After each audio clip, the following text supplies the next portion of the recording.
letter in modern Jewish history, and it begins with 3 words: Dear Lord Rothschild.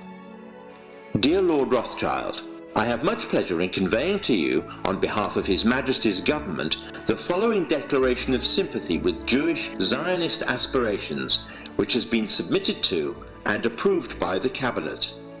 Why was it that this letter was sent by the Foreign Secretary to your great-uncle Walter?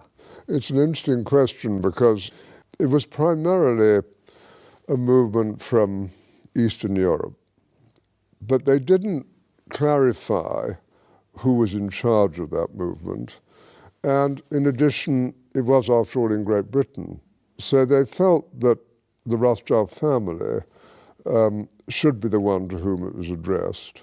And Walter was Lord Rothschild, and he was a Zionist. And those really are the background reasons. So Walter received the Balfour Declaration, and I have a copy here. And I wonder if I could possibly ask you to read it for us. Yes, indeed. Yeah. I'm going to put on my spectacles to make sure I read it accurately. His Majesty's government view with favour the establishment of Palestine as a national home for the Jewish people, and will use their best endeavours to facilitate the achievement of this object, it being clearly understood that nothing shall be done which may prejudice the civil and religious rights of existing non-Jewish communities in Palestine, or the rights and political status enjoyed by Jews in any other country. I should be grateful if you would bring this declaration to the knowledge of the Zionist Federation. Yours, Arthur Balfour. And here it is, the Balfour Declaration. What do you feel when you see it here? I genuinely feel it's one of the most extraordinary moments in the history of the Jewish people. If you think it took 3,000 years to get to this, and then you say, how did this miracle happen? It's the most incredible piece of opportunism. I mean, if you think you had an impoverished would-be scientist, Chaim Weizmann, who somehow gets to England, meets a few people, including members of my family, seduces them. He has such great charm and conviction.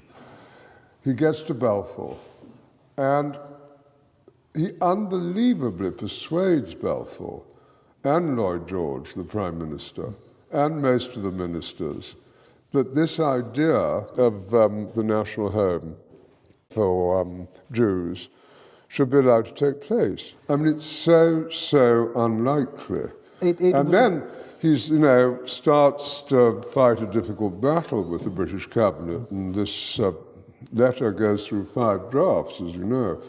And in the end, it comes out as a rather compromising letter. I mean, the essential point is there for the Jewish community to fasten on to. You have the first bit, which promises a national home rather than the national home, and then you have the bit that nothing that's to be done should in any way harm the Arab community.